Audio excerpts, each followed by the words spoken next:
Instagram, subscribe, and without further ado, let's descend into the chilling depths of this disturbing Snapchat iceberg. Bot accounts. If you've been on Snapchat for more than a few days, you've probably seen random accounts adding you out of nowhere. No mutual friends, no connections, just a message in your inbox. And 9 times out of 10, it's just some sketchy bot you're trying to send a scam link or baiting you into clicking on our profile. Most of these bots push explicit content pretending to be fake models or cam girls, and I'm pretty sure we all have a friend who accidentally or on purpose clicked one of these links before and fell for it. But if you do click the link, best case scenario is you get scammed, but the worst case is that you get your personal data stolen. Snapchat has pretty much done not that much to stop these accounts, so they're pretty much here to stay. Filter glitches. Snapchat's filters are fun until they aren't. Over the years, people have noticed that filters sometimes detect faces that aren't really there. The most infamous cases are when the app's face swap features picks up a second face in an empty room. Cue the internet losing its mind. Some people swear these are paranormal encounters and that Snapchat can really see ghosts, but the truth is that it's just a glitch. The app scans for facial patterns, and sometimes shadows, reflections, or even random objects can trick the AI. Pretty creepy, yeah, but paranormal? Not really. Discover page. In 2015, Snapchat introduced the Discover page, where users could see content from news outlets and creators. At first, it seemed harmless until it wasn't. Over time, the page became a mess of clickbait, trashy gossip, and straight up inappropriate content. And the worst part is that a lot of this content is pushed toward minors. The thumbnails alone are enough to raise eyebrows, and yet Snapchat still allows it. Snap beta scam.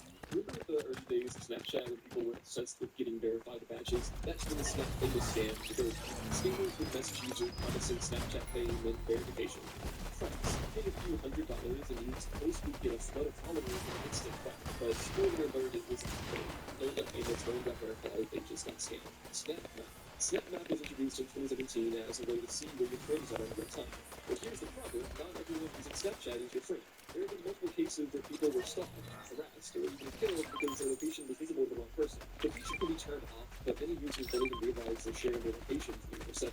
So if you didn't know and you haven't disabled SnapMap yet, now would be a good time. But honestly, personally, I don't give a fuck. I keep my SnapMap on.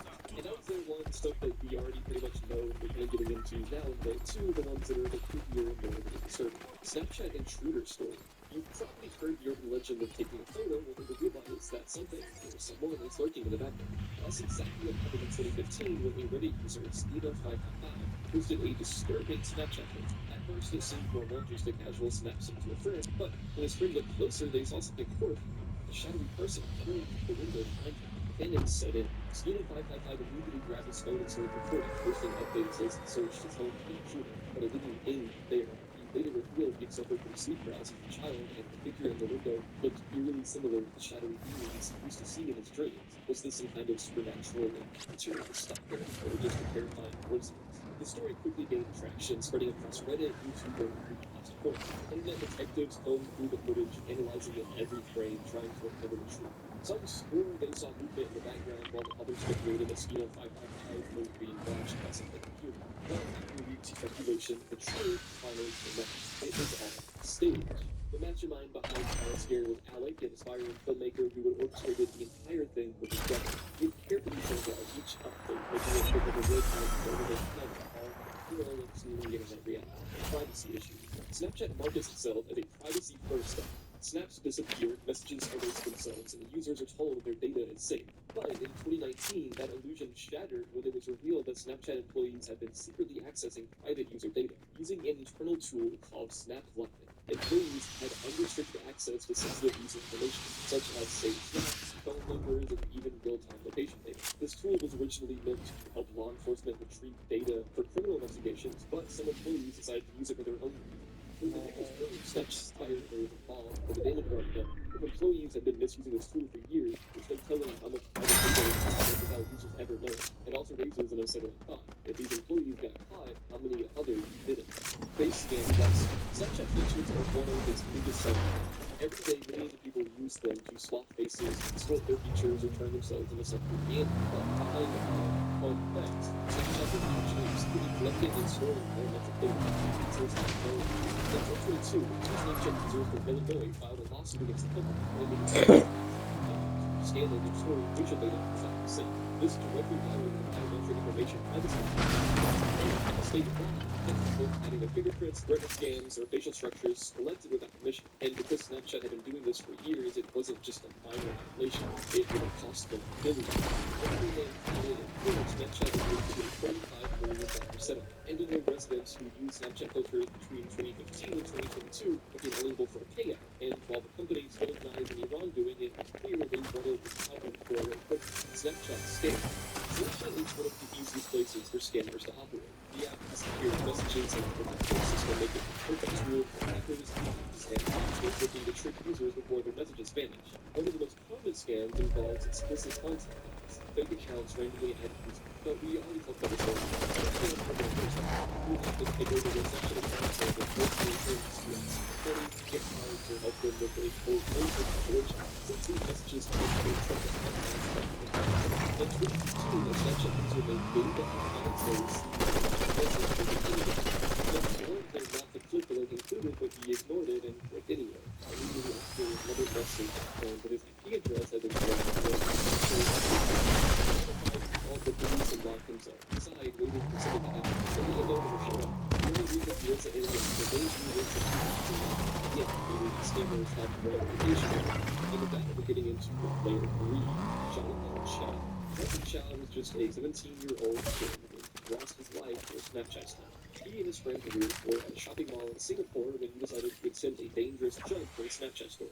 His last words before doing it were, "Help me take a Snapchat and I'll jump." He believed the ledge he was jumping onto was solid, but when he leaped, it collapsed beneath him. He fell straight through, plummeting several stories to his death. Security cameras captured the accident, but no footage from his phone has ever surfaced.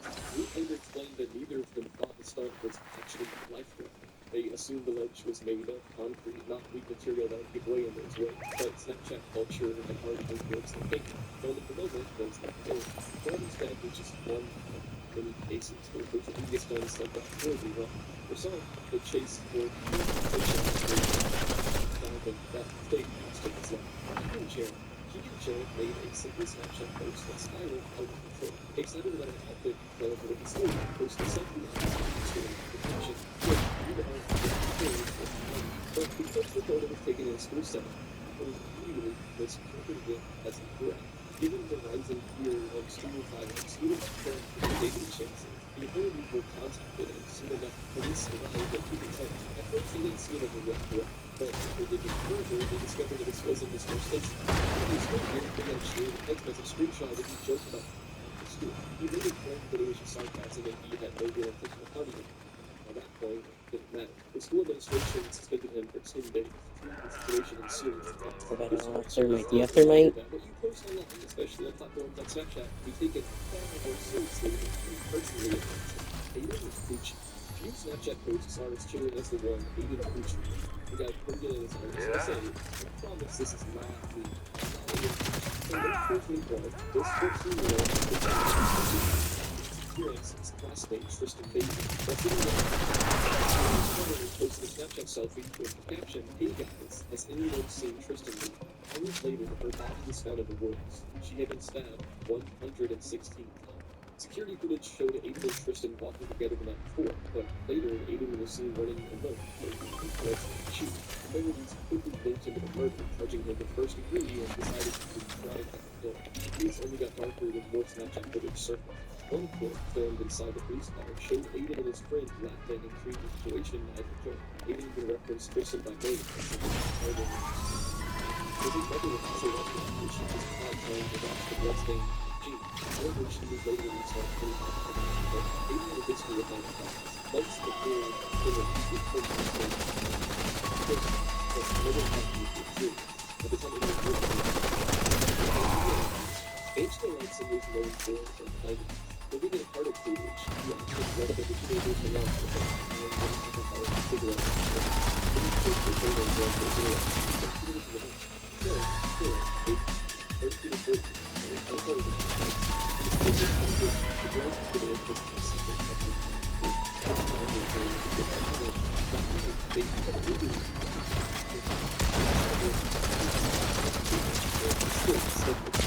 As Angela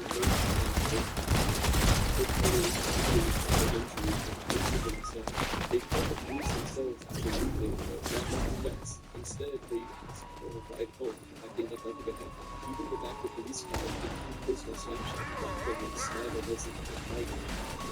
They came to the back and discovered the next day. It's a little bit it's good to demonstrate where the work they get paid for the accidents to life. A little bit of it to do. Insurance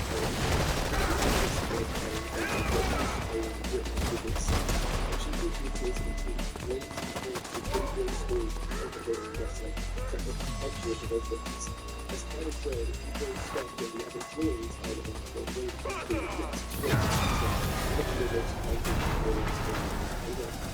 another woman between both of them. She strained her time at his extension, the voice for her hand, as well as the video of him screaming, "Forgive me." Other Snapchat posts captured the dozens of windows and crazy all over the but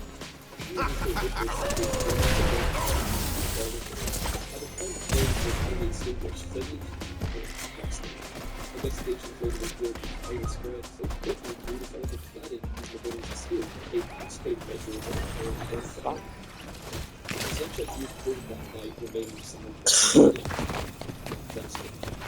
Orlando Night Rush. Amanda Albiero was more enjoying her night first nightclub in Orlando when everything changed. On June 12, 2016, she posted a Snapchat story showing herself smiling and dancing in the crowd.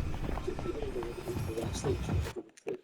Moments later, gunfire erupted. The nightclub had been targeted in what would become one of the deadliest mass shootings in U.S. history. Her final Snapchat story took a dark turn. The music in the club was drowned out by the sound of gunshots, rapid and unrelenting. In the background, screams filled the air as people tried to escape. Amanda was one of 49 victims killed in the attack. Her Snapchat post became one of the most well-known records of the chaos and horror inside that club that night.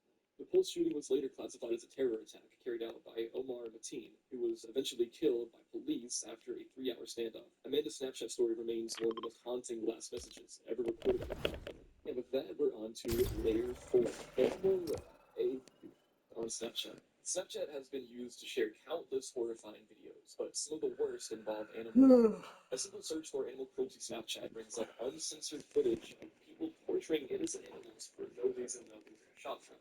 Some of the most sickening cases include videos of people setting a squirrel on fire, stomping on puppies, and slicing open the eyes of live fish. These aren't isolated incidents either. Snapchat's disappearing messages and lack of content violation make it a breeding ground for this kind of cruelty. Like, I mean, I love Snapchat disappearing messages, you know, but like, that's it. But come on, dude. Like, there should be like a filter, like it like reads the image, you know, and it's like, oh, it's just a face, or oh, it's just a penis, so therefore you don't have to block it. But then there's like some cruelty there, like all that consequence and shit. I mean, Snapchat is the social media of the dick. That's like that. Anyway, many of these videos have gone viral with users actively encouraging the abusers rather than reporting them, which is so sad. Some cases have led to arrests, but others remain completely unpunished. No real way to track down the responsible once the video is banned. Snapchat has really done little to track down this kind of content. Many of these videos are still circulating, and in some cases, people openly brag about their actions. Nobody people can face their consequences. Which, by the way, I'm saying, for the dick pic joke I made a little bit ago, I don't condone unsolicited dick pics. I just thought it was fun, you know? If you're gonna send a dick pic, make sure it's solicited and the receiver wants it. You know, whoever wants it. It's not good. Please don't do it. Stop it. Dalvin Mendoza murder. Snapchat has been used to document murders in real time, and the case of Dalvin Mendoza is one of the most disturbing. Dalvin was lured to an apartment by 3 men, Devin, Brandon, Caspi, along with Surreal says. When he arrived, they accused him of stealing their belongings and decided to make him suffer. They beat him mercilessly and recorded the entire thing on Snapchat. The videos show Dalvin lying on the floor, barely conscious, while they laugh and spit on him and even urinate. At one point, they even forced him to eat cat feces from a litter box. After the brutal assault, Surreal broke into a remote location and dumped his body on the side of the road. Days later, police discovered Dalvin's remains and tracked down the Snapchat videos that had been shared among users. All 3 were quickly arrested. Devin received 27 years in prison, while Brandon and Surreal were sentenced to 13 and 14 years, respectively. But what makes this case so disturbing is that many people saw the videos before the police did, and instead of reporting them, they just shared and spread them, treating a man's torture as entertainment. Dude, if you see shit like this on your Snapchat, bro, please fucking call the police, bro. Like, God, please call the fucking police. Oh my God. James Elliott shooting. On a quiet Sunday morning in February 2019, 2 friends, Kyle and Jacob W., pulled into a peaceful gas station, expecting a normal stop, which turned into witnesses to a murder recorded on Snapchat in real time. At the other end of the parking lot, an argument broke out between two groups. One of the bystanders, Jacob W., instinctively pulled out his phone and began recording on Snapchat. Within moments, the situation escalated. James Elliott, the shooter, pulled out a gun and fired 7 times. One shot to the head, 6 to the torso, executing a man named Chester Morrison. Before the shooting, James had followed Chester's car for 30 minutes across multiple towns before finally cornering him at a gas station. The Snapchat video captured the moment of the murder, and the footage quickly circulated online before it was deleted. Police arrested James shortly after, but the motives were never fully determined. Some believe it was related to a love triangle, as a woman in the car had allegedly been involved with both men. Regardless of the reason, this case became another example of Snapchat being used to different mothers in real time. Abigail Williams and Liberty German. In February 2017, two best friends, Abigail Williams and Liberty German, set out for a hike near their hometown in Delphi, Indiana. The 13 and 14-year-old girls all went to church. The next day, their bodies were found near an abandoned bridge. The latest case true content was reported in Snapchat posts. Just before the disappearance, Liberty reported a chilling video on her phone. The clip showed a man approaching her wearing a blue jacket and jeans. As he got closer, he muttered 2 words that would become infamous: down the hill. Police believe this man was their killer. The Snapchat footage was the last thing Liberty ever recorded, and Flurry provided one of the only clues in the case. Authorities later released 2 police sketches of the suspect, but for years no arrests were made. Investigators suspect that the girls' bodies were staged, with some of their clothing found in different areas of the crime scene. There was also some unknown DNA and fibers found on their remains, adding even more mystery to an already really chilling case. For years, police followed hundreds of leads, questioning multiple suspects, but it wasn't until 2022 that a man named Richard Allen was finally arrested for the murder. However, the case is still ongoing, and many believe there are more unanswered questions than ever. Liberty's Snapchat video is still one of the most disturbing pieces of evidence, and she has reported about how moment the case might have gone completely unsolved. And with that, we're going into layer 5. Snapchat torture recording. Snapchat has been used to record some of the most horrifying acts imaginable, and few are as disturbing as those involving real life. The app's disappearing messages make it an easy tool for criminals to document their crimes without leaving behind lasting evidence. Instead of waiting for their time to film their acts and share them with others, knowing videos will vanish. There have been several cases where people have used Snapchat to record themselves torturing animals in personal views. One incident involved a woman pouring boiling water on her boyfriend as he slept. Instead of helping him, she filmed his screams and watched as he suffered, showing no remorse. Another case involved a group of teenagers torturing a cat, not only using it, but also drugging it before sending the video to its owner. The level of cruelty in these videos is almost unbelievable, yet they continue to surface. One of the most disturbing cases involved 2 teenage girls who targeted a disabled 16-year-old as care. They beat him, humiliated him, and filmed everything, laughing as they tormented him on camera. The videos were shared among their friends before authorities were eventually notified. These aren't just isolated events. There are countless more stories of Snapchat being used as a platform to spread real-life torture for entertainment. Even when videos are deleted or shared with others, it can be impossible for victims to escape their suffering. Some cases have led to arrests. Many of the users slipping through the cracks, say with the potential Snapchat has banned individuals' accounts for sharing violent content, but no matter how many accounts are removed, we will know this. The reality is that as long as Snapchat allows content to vanish so quickly, there will always be people using it to film and share acts for this. The next one, I'm not sure if I can fully say on YouTube, but it's important to bring awareness to. Assault and exploitation. Snapchat has become one of the most dangerous platforms for predators targeting minors. While many assume that Snapchat's temporary messages make it safer, the reality is actually more disturbing. These features actually make it easier for predators to avoid getting caught. One of the most horrifying cases involves Shane Meals, a 24-year-old man who used Snapchat to groom an 11-year-old girl. Between November 30th and December 3rd, he manipulated her into sending photos. Meals was already a convicted sex offender with a history of targeting minors, but Snapchat gave him a new way to find victims without leaving a trace. By June 2021, thank God, the authorities caught him and he was classified as a level 3 registered sex offender. This is the most serious classification reserved for offenders who are considered to be at a high risk of reoffending. Because of his prior history and disability at the time, he was given a sentence of 15 to 30 years in prison with 5 years of supervised release. With at the time, 205 pounds. The case highlights the bigger problems. It's nearly impossible for parents to platform itself fully tracked and fight crime. Even with some predators being arrested, the reality is that many more are still out and manipulate young victims. Cases like Neil's are horrifying, but they're only the ones that have been caught. When the predators remain undetected and unknown, that's what makes it even worse. Joshua Ryan. Joshua Ryan is 19 years old and he began 13-year-old. He told me 15 to be close to the room, but he didn't explode himself. His constant messages looking at his screen, he made the they had a real connection. Every little place, the short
Snapchat structure makes it feel like there's time to disattach, short for attention before disappearing forever. But even if you vanish, screenshots, screen recordings, and police investigations ensure these programs don't actually get around. One of the biggest contributing to the disturbing trend is what some experts call the online culture of engagement. You see where criminals don't just harm their victims physically, but also seek to humiliate them at a public level by sharing their suffering on social media. Instead of just attacking someone, they film it, upload it, and let the internet join in on the humiliation. This makes the impact of their crime more damaging because their victims aren't just hurt in the moment, they're humiliated with an audience. A perfect example of this behavior was the case of Andre Ruddick, a man who, along with his friends, murdered 31-year-old Emmanuel Lukinga. After the killing, Andre thought it'd be a good idea to record himself celebrating the murder on Snapchat. This wasn't a secret confession or something done in moment of regret. He was openly bragging, knowing that people would see it. The video was later used against him in court, proving his involvement in the crime and securing his conviction. The most disturbing part of cases like this is that criminals aren't just committing violent acts, but are documenting their own downfall. They want everybody to watch. Meetup. When Snapchat introduced SnapMap in 2017, it was already controversial. The feature allowed users to share their location with their friends, which immediately raised concerns about privacy and safety. Many people didn't realize that default location was visible to anyone on their person, including stalkers, predators, and strangers attracted. But we don't talk about that, so we're going to talk about now is just when people thought SnapMap couldn't get even more dangerous, Snapchat introduced an update called Meetup. This feature could track you to a totally other place, so you get exact step-by-step directions to some of those last location. Or if you're seeing where they live, or just knowing how to get them. If you have a visitor tap on a basic emoji and you see that you're seeing this on location, they can now get directions where you hit, find the exact street and the exact tunnel that you're like. If you feel that you get over Google Maps, making it incredibly easy for someone to follow the person to allow this often brings massive concern because it effectively comes back to tracking who they are. Plus, ex-partners and criminals cannot use rock and movements to terrify that. Once yet, users were notified when some absurd predictions and meetup really doesn't come out of the known. The best thing is that you can get a notification if someone's tracking you there.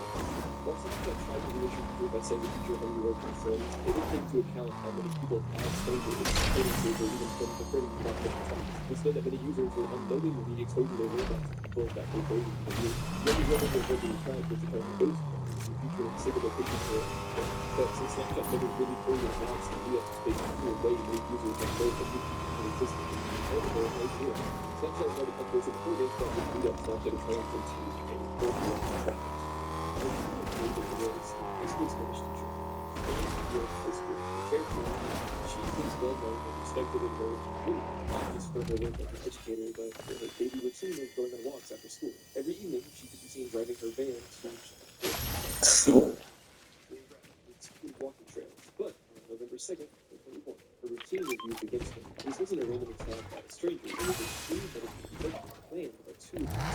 The killers were Jeremy Goodall, who were chief of the 16 years old.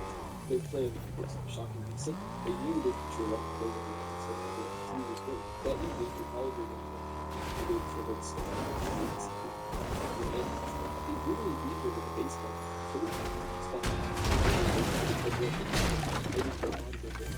With their experience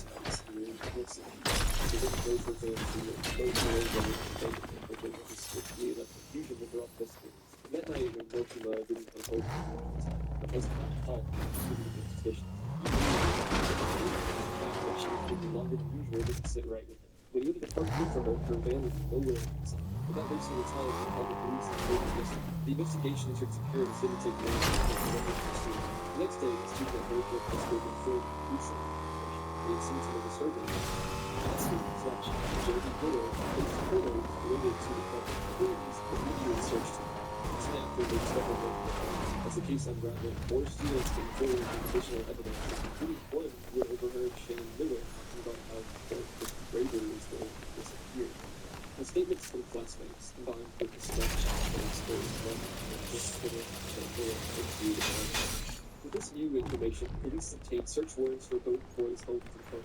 What they found made it clear that the murder was not only planned in advance, carefully thought out. Inside Shaden's phone, investigators found 2 digital notes, both titled Threat and Procedure. These notes detailed exactly how they planned to kill Logan, listing the items they needed and describing the steps they would take. The documents explained everything, from the murder itself to the cleanup and trading of the home. The question that haunts everyone is why? Why 30 ounces of really confidence for her future? The answer was simple based on her own case, even though since Shaden created this whole challenge. This video, the video was going to flexible, but the logo that pushed over the edge to be used.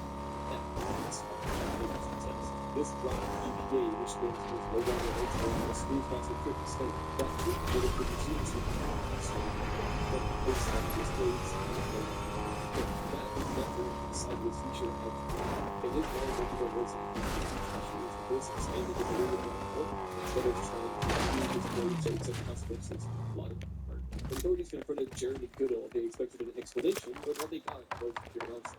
He claimed that he was innocent, saying that he had simply been at the park when a random group of masked teenagers approached him. According to his bizarre story, these teens forced him to kill Logan and later disposed of the body. Investigators didn't buy it. Between the Snapchat posts, the murder notes found on their phones, and the fact that they had bragged about the crime before it even happened, the case against them was airtight. Both Jeremy and Shaden pleaded guilty, though they later tried to appear remorseful. Shaden Miller was sentenced to life in prison with a minimum of 35 years before parole. Jeremy Goodall was also sentenced to life without parole for 1 year. The Miller was making a favor of the third world community and remains one of the most sensitive and living crime. The only teachers with the right education murdered by her own students over a grade. Kind of says a lot about social media and teenage impulsivity. Scott Anderson was a 33-year-old father who lived in Lee, a town in Greater Manchester, England. On the night of his murder, he had no idea that he had just crossed paths with 3 teenagers who had already decided they were close to him. The killers were Liam Bailey, 18, Harry Mayer, 16, and Liam O'Brien, 17. They had been roaming the streets in the early hours of the morning near Pilling Street, originally headed to Rochester, when they stumbled upon Scott Anderson waiting at a bus stop.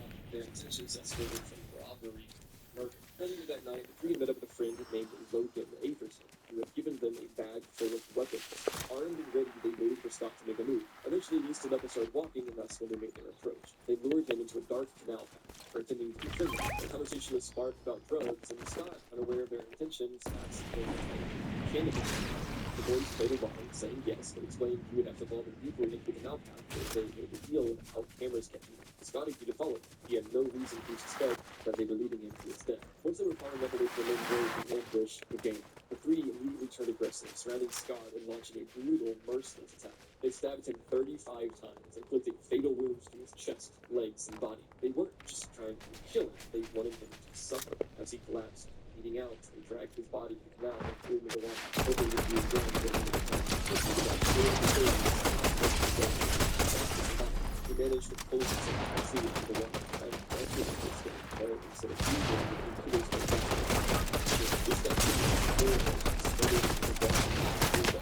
Damn.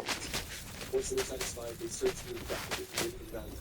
After further, Scott had nothing but thinking of blood to see. Hours later, as the sun began to rise, a woman walking along the canal saw something that made her stop in her tracks. Scott's lifeless body floating in the water. She immediately called the police. At the time, nobody knew who had done this. There were no cameras, no eyewitnesses, no obvious suspect. But the killers had made one crucial mistake. Instead of keeping their crime a secret, they bragged about it on Snapchat. Just 3 hours after the murder, the boys returned to the crime scene, watching from a distance as police began their investigation. While standing nearby, they recorded videos on Snapchat mocking what they had just done. One video showed them laughing, acting completely normal, with a caption that read, "It's hot in Leetown." Another post simply read, "Good vibes." The fact that you just brutally murdered a man and said good vibes is beyond disturbing. It didn't take long for authorities to connect the dots. alias. Police reviewed CCTV footage from the area, tracking the suspect's movements before and after the crime. They found clear video evidence of the three teenagers walking toward the canal with Scott and later leaving alone. The boys were arrested, but during the trial, it was revealed that this wasn't even their first attack that night. Hours before killing Scott, they had attempted to rob and stab another man. Their earlier target was a young man named Nathan Shaw, who had been hanging out with one of the younger boys that evening. As it got later into the night, Nathan started to feel uneasy. He didn't know the older boys well, and their behavior seemed off. His instincts were right. As they approached another secluded canal path, Nathan was stabbed twice in the back by the group, but unlike Scott, he managed to escape. He was rushed to the hospital and survived, making him a key witness in the trial. During court proceedings, there was major debate over what the two younger killers, Maher and O'Brien, should have their identities